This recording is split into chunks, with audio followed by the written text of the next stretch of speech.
R ಅಶೋಕ್ರವರು Karnataka ವಿರೋಧ ಪಕ್ಷದ ನಾಯಕರಾಗಿ ನೇಮಕಾಗಿ ಸುಮಾರು 8 ತಿಂಗಳಾಗಿದೆ. 2023ರ ವಿಧಾನಸಭಾ ಚುನಾವಣೆಯ ಫಲಿತಾಂಶ ಬಂದ ನಂತರ ಸುಮಾರು 6 ತಿಂಗಳ ಕಾಲ ಭಾರತೀಯ ಜನತಾ ಪಕ್ಷದವರು ಕರ್ನಾಟಕ ವಿಧಾನಸಭೆಗೆ ವಿರೋಧ ಪಕ್ಷದ ನಾಯಕರನ್ನ ಅಟ್ ದ ಸೇಮ್ ಟೈಮ್ ಕರ್ನಾಟಕದ ವಿಧಾನ ಪರಿಷತ್ತಿಗೂ ಸಹ ವಿರೋಧ ಪಕ್ಷದ ನಾಯಕರನ್ನ ನೇಮಕ ಮಾಡಿರಲಿಲ್ಲ.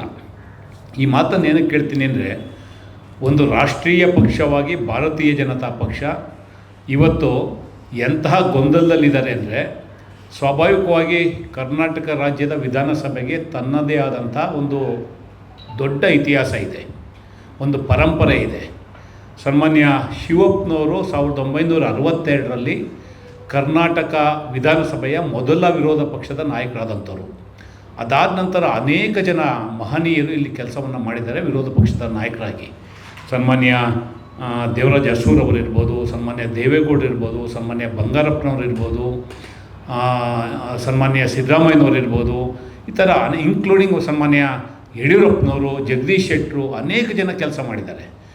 ಕರ್ನಾಟಕದ ವಿಧಾನಸಭೆಯ ವಿರೋಧ ಪಕ್ಷದ ನಾಯಕರು ಅಂದರೆ ಅದಕ್ಕೆ ಒಂದು ತೂಕ, ಒಂದು ಗೌರವ ಇರುತ್ತೆ. ಆದರೆ ಇವತ್ತು ಅವೆಲ್ಲವನ್ನು ಅಪಹಾಸ್ಯ ಮಾಡೋ ರೀತಿಯಲ್ಲಿ ಸನ್ಮಾನ್ಯ ಆರ್ ಅಶೋಕ್ರವರ ವರ್ತನೆ ಇದೆ.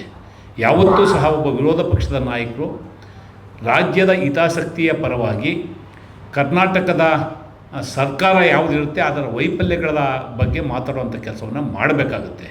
ನಿಮಗೆ 2 ಸಣ್ಣ ಉದಾಹರಣೆಯನ್ನು ಕೊಡ್ತೀನಿ.